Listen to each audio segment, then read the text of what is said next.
శ్రీమాత్రే నమః. హాయ్ అండి, వెల్కమ్ టు అవర్ ఛానల్. అందరూ ఎలా ఉన్నారు? మీరందరూ ఎల్లవెల్లలా బాగుండాలని మనస్ఫూర్తిగా కోరుకుంటున్నాను. ఈరోజు వీడియోలో ఉగాది పండుగ రోజున పూజ ఏ విధంగా చేయాలి, ఏ సమయంలో చేయాలి, ఈరోజు ఏ దేవుణ్ణి పూజించాలి, ఉగాది పచ్చడి తినవలసిన సమయం మరియు పఠించవలసిన శ్లోకం ఏంటి అనే విషయాలన్నీ కూడా వివరించబోతున్నాను. వీడియోని స్కిప్ చేయకుండా పూర్తిగా చూసినట్లయితే మీకు పూర్తి ఇన్ఫర్మేషన్ అందుతుంది. ముందుగా మీ అందరికీ ఉగాది నూతన సంవత్సర శుభాకాంక్షలు. మనందరం కూడా సుఖ సంతోషాలతో ఆయురారోగ్యాలతో ఉండాలని, అలాగే ఈ తెలుగు నూతన సంవత్సరం అందరికీ సంతోషాలను నింపాలని, మనందరి జీవితాలు కూడా ఆ ఉగాది పచ్చడిలాగే మధురంగా ఉండాలని మనస్ఫూర్తిగా కోరుకుంటున్నాను. ఉగాది హిందువులకి ఎంతో ముఖ్యమైన పండుగ. ఈ రోజు నుండే మనకి తెలుగు నూతన సంవత్సరం ప్రారంభమవుతుంది. 2025వ సంవత్సరంలో ఉగాది పండుగ మార్చి 30వ తేదీ ఆదివారం రోజున జరుపుకుంటాం. ఈ రోజు నుండి శ్రీ విశ్వవసునామ సంవత్సరం ప్రారంభమవుతుంది. ఈరోజు ప్రతి ఒక్కరూ కూడా ఎంతో వేడుకగా ఈ పండుగను జరుపుకుంటారు. మనం ఉగాది పండుగకు ముందుగా మనం ఇంటిని శుభ్రపరచుకోవాలి. అయితే మనం ఇంటిని ఎప్పుడు శుభ్రం చేసుకోవాలి అంటే 29వ తేదీన శనివారం రోజున ఇంటిని పూజ గదిని శుభ్రం చేసుకోవచ్చు. 29వ తేదీ అమావాస్య ఇంకా గ్రహణం ఉంది కదా, క్లీనింగ్ చేసుకోవచ్చా అనే సందేహం వస్తుంది. మన భారతదేశంలో గ్రహణ ప్రభావం ఉండదు కనుక ఎలాంటి సందేహం లేకుండా చేసుకోవచ్చు. క్లీనింగ్ చేసుకున్నాక ఇంట్లో ఖచ్చితంగా దీపారాధన అయితే చేసుకోవాలి. ఇంటిని శుభ్రం చేసుకునేటప్పుడు నీటిలో కొంచెం కల్లుప్పు, పసుపు వేసుకొని శుభ్రం చేసుకున్నట్లయితే ఇంట్లో ఏదైనా నెగిటివ్ ఎనర్జీ ఉన్నట్లయితే పూర్తిగా తొలగిపోతుంది. ఉగాది రోజు పాటించవలసిన నియమాలు కొన్ని ఉన్నాయి, అవేంటో తెలుసుకుందాం. ముందుగా తైలాభ్యంగన స్నానం అయితే ఉదయాన్నే ఆచరించాలి. తరువాత నూతన వస్త్రాలు ధరించాలి. అలాగే ఈరోజు తప్పనిసరిగా మామిడి తోరణాలు కట్టుకోవాలి. ఈ రోజున మనం ఉగాది పచ్చడి తీసుకోవాలి.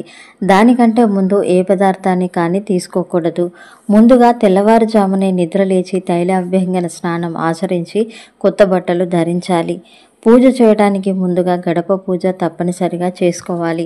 ఆ లక్ష్మీదేవి అమ్మవారు నూతన సంవత్సరంలో మన ఇంట్లో ప్రవేశించాలని కోరుకుంటూ గడపకి ముందుగా పూజ చేసుకోవాలి. గుమ్మానికి ఇరువైపులా దీపాలు పెట్టి పుష్పాలతో అలంకరించుకోవాలి. ఈ రోజున ఈ దైవాన్ని ఆరాధించాలి అనేది ఏమీ లేదు. మీ ఇష్టదైవం ఎవరైనా సరే, సకల దేవతలను కూడా మీరు ఫోటో కానీ విగ్రహం కానీ పెట్టుకొని సంతోషంగా పూజ చేసుకోవచ్చు. మనకి 2025వ సంవత్సరంలో మార్చి 30వ తేదీ ఆదివారం రోజు ఉగాది పండుగ వచ్చింది కాబట్టి ఆదివారానికి అధిపతి సూర్యభగవానుడు కాబట్టి ఈ రోజున సూర్యభగవానుని పూజించడం వలన మనకి అనారోగ్య సమస్యలు ఉన్నట్లయితే అవి పూర్తిగా తొలగిపోతాయని నమ్మకం. పూజా మందిరంలో సుగంధభరితమైన ద్రవ్యాలు, జవ్వాదు, పచ్చకర్పూరం వంటివి వాడటం వలన పాజిటివ్ ఎనర్జీ మన ఇంట్లోకి ప్రవేశిస్తుంది. మనకి ఉగాది రోజే సృష్టి ఆరంభమైందని పురాణాల ప్రకారం తెలుస్తుంది. పూజ చేయడానికి ముందు ఉగాది పచ్చడి చేసుకున్నట్లయితే పూజలో పెట్టుకోవచ్చు. ఉగాది పచ్చడి షడ్రుచుల సమ్మేళనం. మన జీవితంలో అన్ని రుచులు, తీపి, వగరు, ఉప్పు, కారం, పులుపు, చేదు అన్నీ కూడా మన జీవితంలో సమభాగాలుగా ఉండాలని 6 రుచులతో ఈ ఉగాది పచ్చడిని చేసుకోవాలి. పచ్చడి కోసం ముందుగా చింతపండు, బెల్లం, ఉప్పు, వేప పువ్వు, వగరు కోసం మామిడికాయలు, ఇంకా కారం కోసం మిరియాలు వాడవచ్చు. మనకి పూర్వకాలంలో కారం కోసం మిరియాలని వాడేవారు. మీరు ఉగాది పచ్చడిని కొత్త కుండలో కానీ లేదా ఏదైనా బౌల్లో కానీ చేయవచ్చు. ముందుగా చింతపండు రసాన్ని తీసి తర్వాత మిగిలినవి అన్నీ కూడా ఇందులో సమభాగాల్లో వేసి కలపాలి. తర్వాత దీన్ని నైవేద్యంగా పూజలో పెట్టుకోవాలి. ఇదే కాకుండా మీ శక్తి కొలది ఏవైనా పిండి వంటలు చేసి పెట్టవచ్చు.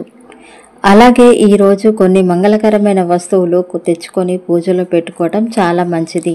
ఈరోజు పసుపు కొమ్ములు పూజలో పెట్టుకోవడం వలన సంవత్సరం అంతా కూడా శుభకార్యాలు మన ఇంటిలో జరుగుతాయని, అలాగే పసుపు కుంకుమలకు ఎలాంటి లోటు ఉండదని చెప్తారు.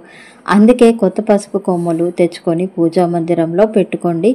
ఇవే కాకుండా ఉప్పు, అమ్మవారికి ఇష్టమైన మంగళకరమైన వస్తువులు, చిట్టిగాజులు, గవ్వలు, గురువింద గింజలు, గోమతి చక్రాలు ఇలాంటివి తెచ్చుకొని పూజలో పెట్టుకోవచ్చు. ఇవి తెచ్చుకోవడం కుదరని వారు ఉప్పు, పసుపు, కుంకుమలు, బెల్లమైనా తెచ్చుకోవచ్చు. ఫోటోలకి పుష్పాలతో అలంకరించుకున్న తర్వాత దీపారాధన చేసుకోవాలి. ముందుగా విఘ్నహర గణపతికి పూజ చేసుకోవాలి. తర్వాత ప్రతి దేవుని పటం వద్ద పుష్పాలు పెట్టి ఆ దేవుడి మంత్రం పఠించినట్లయితే చాలా మంచిది. అలాగే ఈ రోజు నుండి లలితాదేవి వసంత నవరాత్రులు ప్రారంభమవుతున్నాయి కాబట్టి ఆ అమ్మవారికి కూడా చక్కగా పూజ చేసుకోవచ్చు. అలాగే ఈ నవరాత్రులను శ్రీరామ నవరాత్రులు అని కూడా అంటారు కాబట్టి శ్రీరామచంద్రమూర్తిని కూడా ఆరాధిస్తాము. త్రేతాయుగంలో శ్రీరాముడి పట్టాభిషేకం ఈ రోజే జరిగిందని కథనం. ఈరోజు మీ ఇష్టదైవాన్ని లేదా లక్ష్మీదేవి అమ్మవారిని, వెంకటేశ్వర స్వామిని లేదా దుర్గా అమ్మవారిని, లలిత అమ్మవారిని అష్టోత్తర శతనామాలు పఠించి పూజ చేసుకోవాలి. ఈ రోజున పంచాంగ శ్రవణం చేయాలి. పంచాంగ శ్రవణం తూర్పు ముఖంగా, ఉత్తర పడమర ముఖంగా కూర్చొని వినాలి. పూజ పూర్తయిన తర్వాత స్వామి అమ్మవార్లకు తాంబూలం పెట్టి మీ శక్తి కొలది ఏవైనా నైవేద్యాలు పెట్టవచ్చు. తర్వాత ధూపం చూపించి హారతి కర్పూర నీరాజనం సమర్పించి స్వామి అమ్మవార్లకు చేతులు జోడించి నమస్కరించుకోవాలి. ఈ కొత్త సంవత్సరం అంతా కూడా మంచి జరగాలని, అనుకున్న పనులు నెరవేరాలని, ఈ సంవత్సరం ఆరోగ్యంగా సుఖ సంతోషాలతో ఉండాలి అని స్వామివారిని మనస్ఫూర్తిగా ప్రార్థించాలి. పూజ పూర్తయిన తర్వాత ఉగాది పచ్చడిని స్వీకరించాలి. ఉగాది పచ్చడి తీసుకున్న తర్వాతనే అల్పాహారం వంటని తీసుకోవాలి. ఎందుకంటే ఈ ఉగాది పచ్చడి తినగానే పచ్చడిలో ఉన్న 6 రుచుల్లో ముందుగా మనకి ఏ రుచి అయితే తెలుస్తుందో ఆ రుచికి సంబంధించి ఈ సంవత్సరం అంతా కూడా ఉండబోతుందని పెద్దలు అంటుంటారు. అందుకే ప్రతి ఒక్కరు కూడా ఉగాది పచ్చడి స్వీకరించిన తర్వాతనే ఏదైనా తినాలి. ఉగాది పచ్చడి తీసుకునేటప్పుడు పఠించవలసిన శ్లోకం స్క్రీన్ పైన ఇస్తాను, చూసేయండి. ఇక ఈరోజు ఉపవాసం ఉండాలా అనే సందేహం వస్తుంది. పూజ అయ్యేంత వరకు ఉపవాసం ఉండాలి.